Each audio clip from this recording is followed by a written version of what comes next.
This is the brief on the effect of archetypes and geometry on the churches of Tabriz, Iran.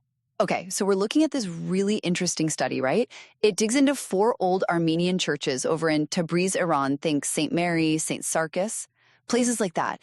And it's all about uncovering the kind of hidden spiritual geometry behind how they were actually designed. First off, sacred geometry is like fundamental to these designs.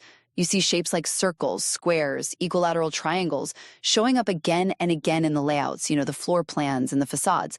A great example, how the building goes from that square base symbolizing Earth, right, up to the circular dome representing heaven.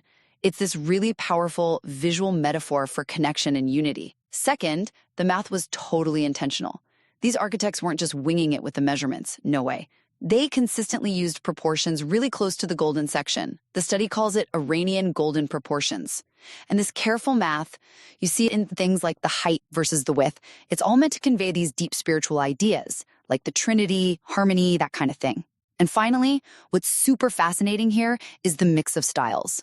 I mean, these churches definitely feel Armenian. You've got those classic conical domes, the cross-shaped floor plan, but they also weave in geometric ideas and mystical concepts straight out of traditional Iranian-Islamic architecture. It's a pretty unique blend. So in the end, the geometry and the numbers in these Tabriz churches, they act like this amazing symbolic language, tying together the building itself, mysticism, and theology.